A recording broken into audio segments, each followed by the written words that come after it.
Hello guys, Don here, and if you're new to the channel, welcome. If you're a subscriber, welcome back. And today we're gonna be talking about Prey. Now, where do I start with this game? First of all, I want to say I almost didn't make this video purely for the fact that so many other channels have done amazing videos on this game. I felt like I had nothing to add to the conversation. Whenever I thought about making the video, something in my head just said, nah man, let it go. It's just too late. But I needed to make this video on this game. It needed to be done. Just in case, for the people that haven't played this game, they need to know. They need to be woken up to the fact that this game is a masterpiece.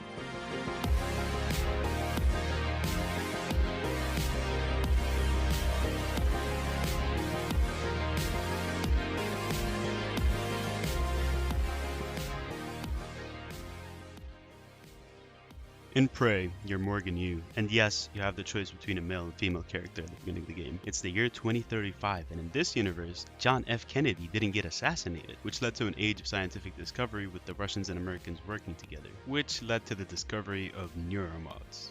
I'll get to that later. You are aboard Talos 1, a space station very far from Earth, where something has gone horribly wrong. Aliens called the Typhon have broken out of containment and are killing everyone. You're trying to find your brother, find out what's going on, what happened, and try to fix it. I'm not going to dive deeper here because, well, spoilers, no? Let's start off by talking about one of the first things you see in the game, the graphics, the art direction. Damn thing's beautiful to look at, from the monitors, to the living quarters, to the labs, and even the game room. In my opinion, Arkane Studios have struck the perfect balance here between a realistic and cartoony art style. Models and textures aren't too photorealistic, but they're just detailed enough to be believable. Coupled with the lighting and the insane amount of detail put into the environments, that makes every area feel lived in. It really pulls off that I can imagine myself in here type of feel. There was not a single room I walked into in this game where I didn't feel like there was someone here before me. Everywhere feels lived in and authentic. It just feels very realistic in that sense. Sure, sometimes we'll get some textures that are muddy or feel like they're endlessly loading in, but those are too far in between, so it gets a pass. Talos 1, oh my god, the design of this space station. The ideas they have in here with the looking glass and how beautiful everything is, it's all woven together oh so nicely. It is beautifully designed with a sleek, futuristic look. Areas in the game look clean, others look luxurious and have this lounge type of feel to them as people live their lives on the station. But they're just twisted enough to make you feel like something wrong has happened here, or there's something or someone waiting for you around the corner. It pulls that off super well. The environment doesn't feel alive. It feels like the living has been done, and anything else living is about to take a relentless typhoon beating. It keeps you immersed, interested, and uneasy all at once, and that's not an easy thing for a game to do, trust me, especially with how the environment sometimes can be out to get you, which brings me on to my next point.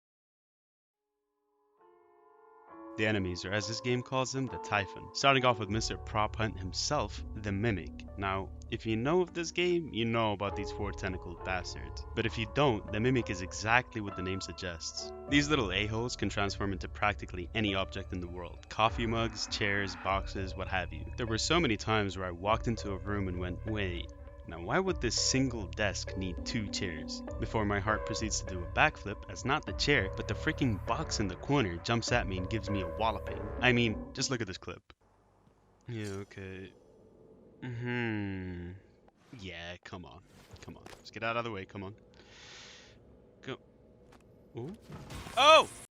Sadly after this though, the enemy lineup kinda becomes hit or miss. You have the Phantoms, which are the usual enemy of this game. You'll be coming across these guys a lot. Again, sadly they don't evolve aside from like a flame variant or a poison variant of that same enemy, but they do have an interesting quirk. The quirk about the Phantoms is they were human. Some of them have turned, and as a result, you'll see them in their rooms or in the living quarters or like places where they're supposed to be. Where that person would be, you would see him there as a Typhon. And it just adds an extra level of immersion and believability to the game. Also, corrupted service robots. Now you'll find some of these that aren't corrupted throughout the space station that can heal you or fix your suit, but yes, there are ones that have been corrupted by the Typhon, and these guys sound very unnerving but become a major pain later on. If you know, you know. A hit for me though is this big robot typhoon thing called the telepath, which can mind control humans and will make them run at you and explode if they find you. Do you try to find this telepath and take it out, or get the humans out of the way, then tackle them? The choice is yours. Mind you, those humans are alive. I'm just gonna say that. There are more surprises here in terms of enemy variety, but yeah, you're gonna have to see those ones for yourself. Now, you're not defenseless against all this, and this game isn't exactly run-of-the-mill with its weapons and or abilities. Yes, abilities, I'll explain in a bit. You got your silenced pistol, which, well, doesn't feel all that great. But then you got the oh so beautiful shotgun. Thing slaps and has this really cool design with the ammo count shown in a little glass piece on the side. Oof.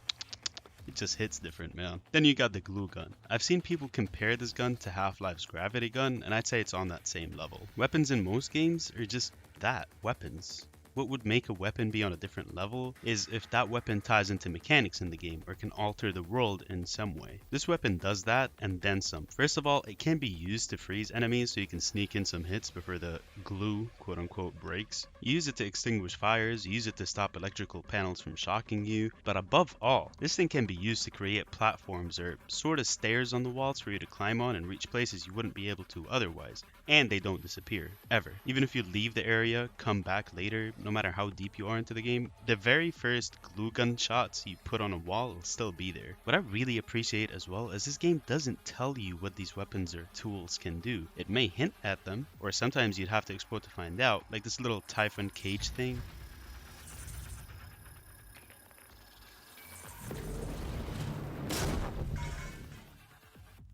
But it never just flat out tells you, and I appreciate that so much. A plethora of grenade types ranging from ones that can break down whatever is in its vicinity into like its basic materials, which can be handy when you want to craft something. Yes, there's crafting in this game. You go through the game gathering stuff, even useless stuff like banana peels can be broken down through a recycler into its raw material, then used in crafting, whether you want to craft bullets for your guns, medkits, what have you. There's also stealth in the game. You can go through it avoiding enemies, using lure grenades to attract the enemies away from you, using your silenced pistol to score more damage on unsuspecting enemies. Now, I didn't really play stealthy because I'm not really a subtle guy, but there's good value here for stealth fans as well. Being able to lean, hide under tables and objects, lure enemies out of your path by throwing objects in a certain direction, or transforming yourself into a cup. No, you're not having a stroke, you heard me right.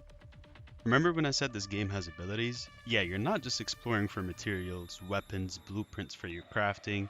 You're also on the lookout for neuromods. Neuromods are the major discovery in this game. It's why Talos 1 exists, it's why a lot of things exist in this universe. For example, Kennedy living until the year 2035. These neuromods act as skill points, but there's a thread in the storyline, which I won't spoil, that makes these neuromods allow to use Typhon abilities. Aside from normal upgrades like more health, more damage, hacking abilities, repairing broken service robots, and yes, include you being able to shapeshift into objects like mimics do, or use abilities other Typhon have, such as a very powerful electric blast, a la Phantoms. This game's satisfaction and gameplay isn't in its gunplay or constant action. It's the sheer choice you have on how to tackle things using all these tools at your disposal. Can't access a door? You can probably turn into a cigar and slide through a little hole. Maybe make stairs with your glue gun and find the air ducts to crawl through. You know what? Here, look at this. I saw this little security booth and I thought there has to be something inside. A weapon locker maybe? It's a security booth. Something has to be in there. But the door was locked. When I reached the side of the door I can go through, or has a little keypad thing, I searched around for a hot minute to try and find the passcode or